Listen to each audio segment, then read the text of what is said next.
You mentioned something before about reverse poetry, Yeah. which is something that's related to your work lifestyle. Yeah, it was related to my work lifestyle in so much as I had an awful lot of time where I had to be on my own in my sort of day job, if you like, and I had to do something with that time mentally. So I sort of came across, I don't know, it's probably been done before a lot, but I'd never heard of it before, where I would ask people to give me the title of a poem. Could be one word, could be a sentence, could be as complex as you wanted it to be, whatever it was. And my challenge was I had to make a poem to fit the title by the end of my shift in that gallery, for example. So sometimes, as I say, someone will just give me a word, which leaves you with sort of myriad possibilities, that's fine. But then sometimes it would be a much more complex sentence, which I then had to crowbar some sort of half-decent poem or narrative to fit. I found it a very interesting experience, yeah. We've actually got I've got a few here. Have you? That one might be a bit personal, but I assume that some of these are ones that you developed at your work. Definitely that one. Do you want to read it to the lovely audience? I don't mind about personal, by the way. Any of them. If I put anything out there, then that's what it is. I can do that. I can probably do that one without reading, actually. Oh. So I was given Sponge Boobs as the title by the lady who took my photograph for the, what was it called? Paramnesia. Same thing, you can tie that in together. Sponge Boobs. So I went with, and it's a light-hearted one. There's no politics here. Dirty Baker Pervy Pete made a wife out of cake to fuck and to eat. Jam tart cunt up front, and for an occasional snack, a chocolate donut round the back. Found dead some days later with a jam-covered erection through a combo of diabetes and a massive yeast infection. Pure filth. Pure filth. I forgot to say, take your children to watch CBeebies. What's the next one, love?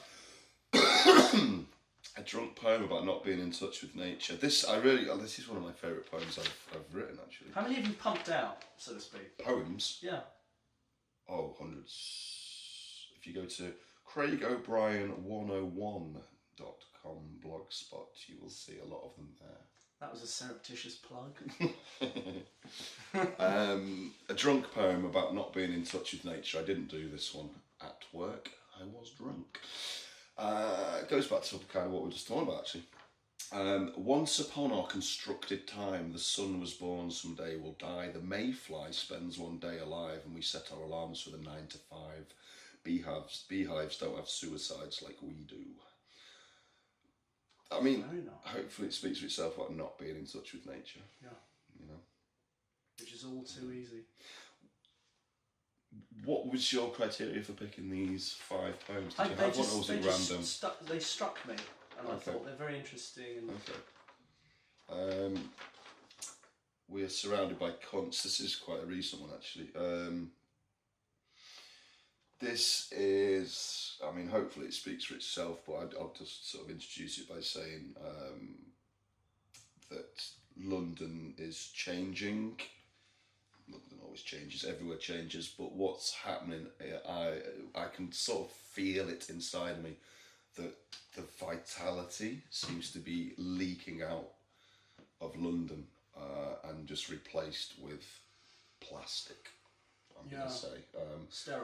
Sterile, and as an artist, you know that if you're not earning the big money that some artists can earn, you need these creative spaces, you need this social melee atmosphere. You need this, whether it just be a physical space to go and meet. Yeah. Like we met for a couple of rehearsals for those sort of sketches we filmed at that bookshop.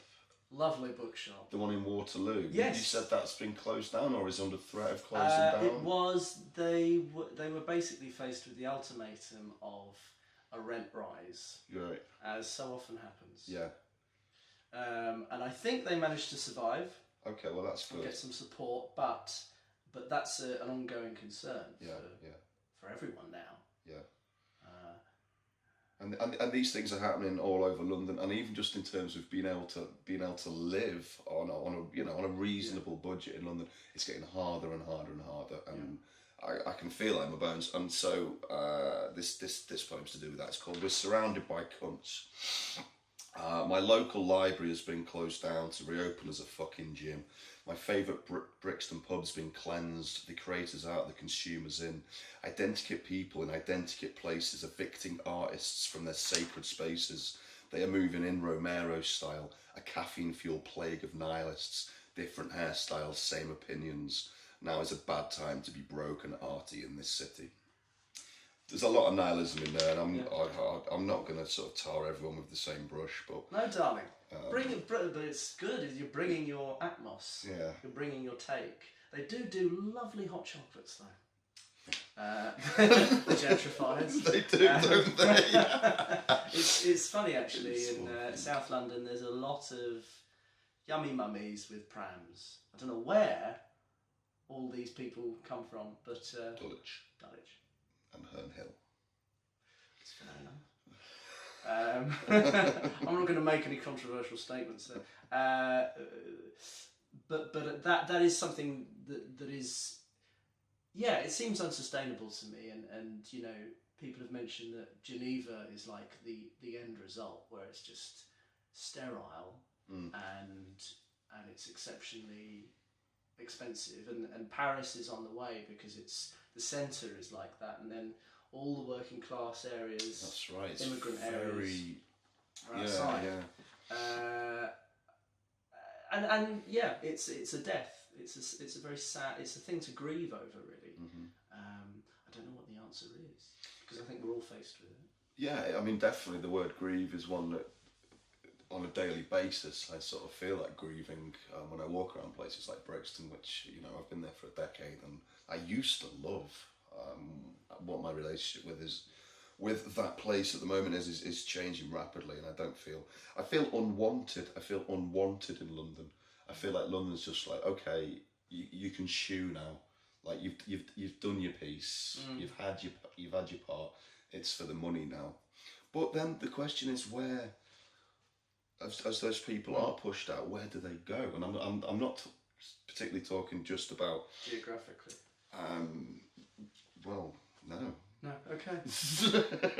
Continue. But no, yeah, that's right. You know, I'm not just talking about the artists. I'm talking about just the people who can't afford to live there, but that a city needs to keep it running. We need people to drive buses and tubes. We need people to clean streets. We need people to work in museums. None of these jobs are particularly highly paid. So what? It seems to be a sort of just self-defeating sort of exercise, something that it's eating itself. These cities feel like they're eating themselves from the inside. I think there's definitely a quality of cannibalism to what seems to be happening a lot in our societies, and it's a desperately uncertain time. I think there have been periods like this in history, but there haven't been that many periods like this in history, in the sense that it seems to be an epoch change of some sort, and something is yet to be born, as Gramsci, the intellectual, once said. And what is that is the question, isn't it? I mean, there's a lot certain sort of thinkers have started coming out with this idea that we are already in the throes of post-capitalism. Post-consumerism, but I can't see that. It feels hyper-consumery to me. Yeah. It feels like we're in a hyper-consumer system. I suspect it will get worse before it gets better. It has to just completely eat itself, doesn't it? It seems like this Frankenstein monster that we've all created together is not going to be stopped until it actually can't sustain itself anymore. So if we run our system on capitalism and consumerism, and that's all about money, that's all about profit, that's all about selling more, squeezing the bottom line, reducing wages for your labour force. If it just keeps on in that trajectory, then who the fuck is going to buy these things in the end? Yeah, good point. Do you know what I mean? Yeah. Like, we need to pay our workers less, we need to put our profit margins up, we need to... It doesn't fit. It doesn't work. It has to eat itself, I think. That'll be interesting. I mean, that's the question is hopefully it will be a peaceful-ish process. No, it won't. Okay.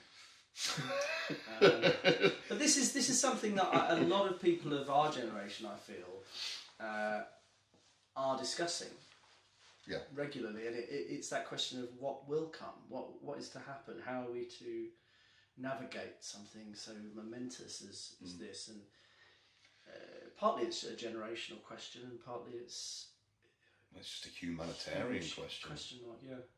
So, transhumanism. Let's get out there to the cosmic hive mind. Well, I mean, I'd love to go to Mars. What was there was something else I was going to say, and we'll edit this.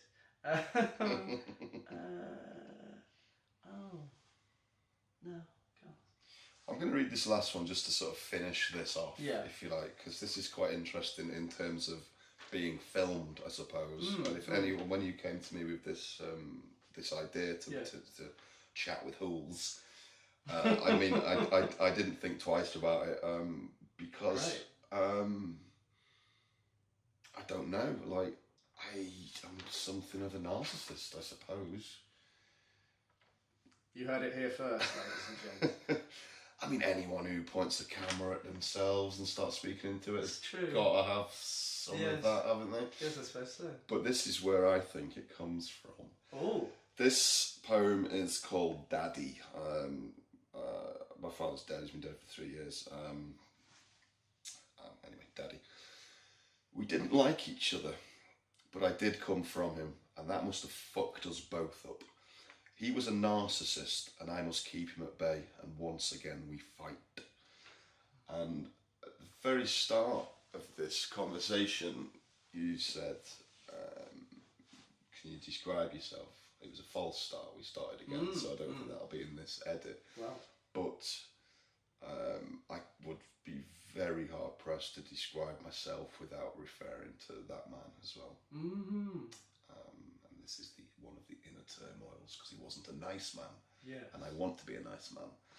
So some of my art here and there will try and grapple with that's interesting. feelings. And there seems to be a parallel between that personal sense of that question and what we've just been discussing in terms of the epoch change, because there is that sense of you're inheriting something, right, and you're striving to something better, you're striving to be a better person, and you can see the mistakes of the past. And I suppose as an artistic, creative person, you've made choices on a personal level of how you express or process or address trauma and all of these questions, and I suppose the place of artists and creatives in this epoch of such uncertainty and change. You know, what is the role and what is the place of the artist in that sense?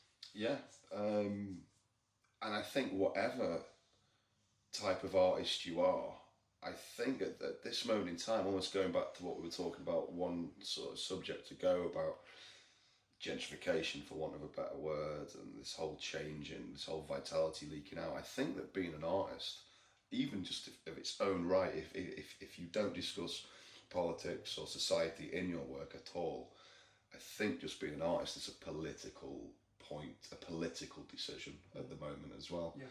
Because society at large, political society, whatever you want to call it, isn't really interested in you being an artist. You just have to look at funding for the arts. You have to look at the spaces that we can create and the opportunities that are there for us. They're not particularly interested in being an artist. So, and also, unless you come from a wealthy family or you're very, very talented / lucky / right place, right time, blah, blah, blah, let's say made it in one way or the other, you are going to be living in something like borderline poverty, really, if you can if you want to spend that time on your art and you're not getting financially remunerated for it, you're going to be living in something like poverty. So you have to make that political decision that, well, that's how I'm going to exist. I'm not going to follow your mantra of materialism and getting more stuff. Working in the service sector. Working in the service sector. All my life, that's what it's going to be. But that's fine, because that's the decision I've made, you know. So I'm not going to do... I'm not going to accumulate wealth and stuff. I'm not going to do that. I'm going to concentrate on this. And you can see what I'm trying to say. It's a choice. It's a choice, and it's one of politics. I think it's kind of like, nah, not doing that. You can't avoid the questions, really. You can't avoid that choice that you're forced to make, I suppose. In that sense. No, you can't.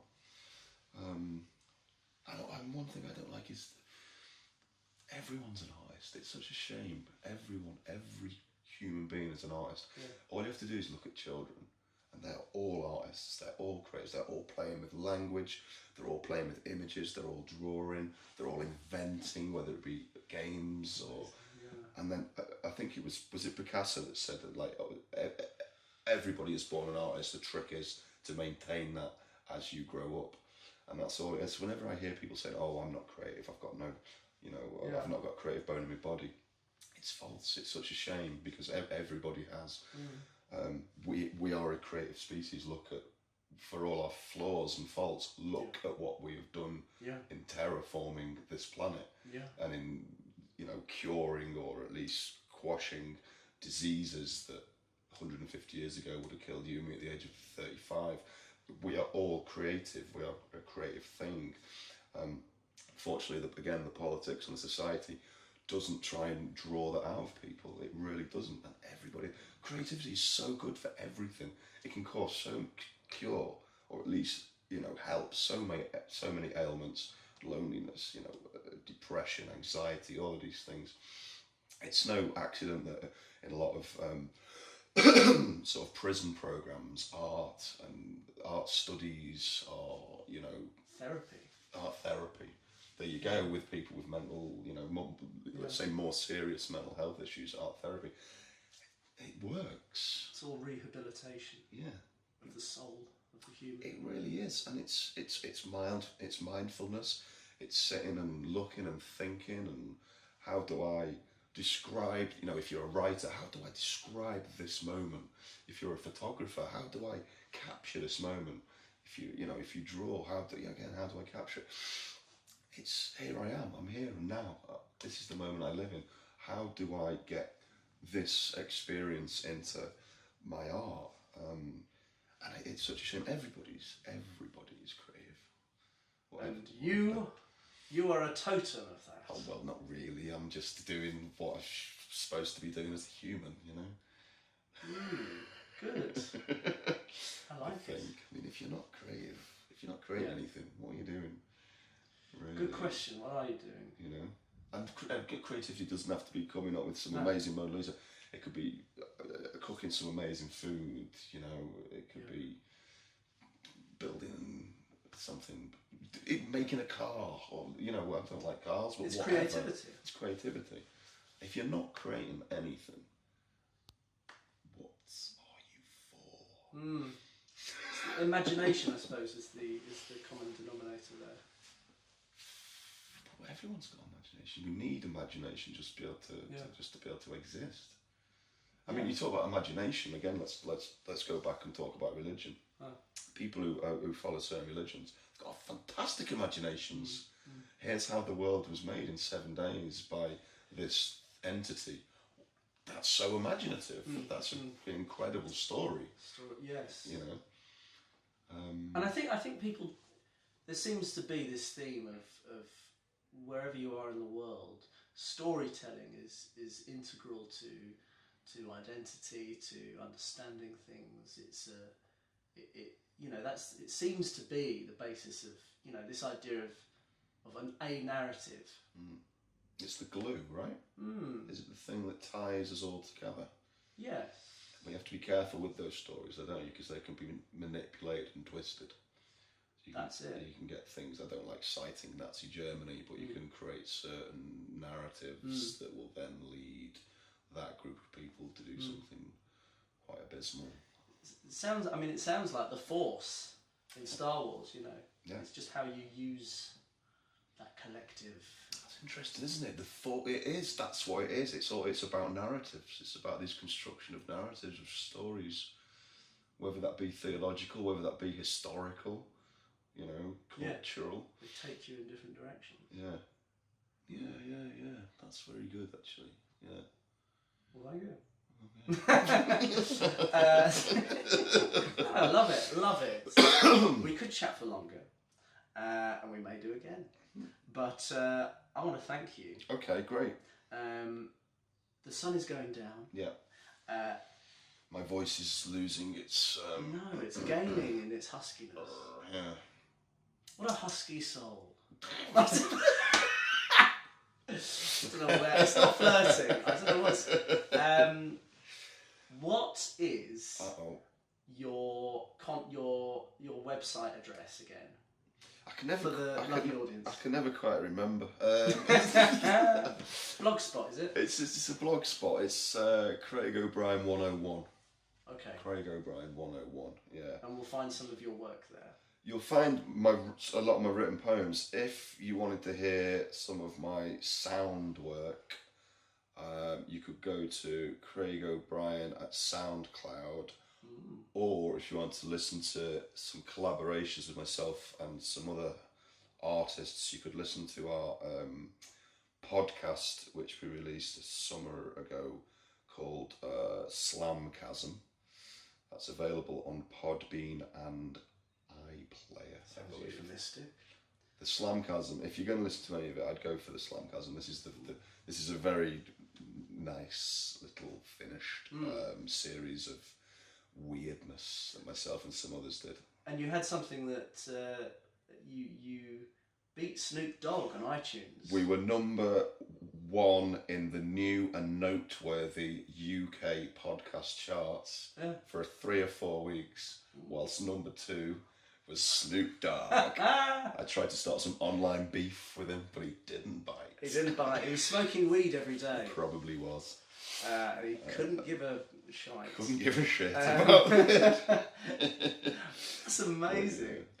But there's some really, not just myself, as I said, there's 4 of us, there's some really interesting work that went into Slamchasm. It's probably one of my proudest collaborations to date, I think. Well, we shall take a look at that, and I'll link to a whole load of stuff in connection with this video. And awesome. Thanks again, Craig. You've been a blast. You're welcome, man. Love it.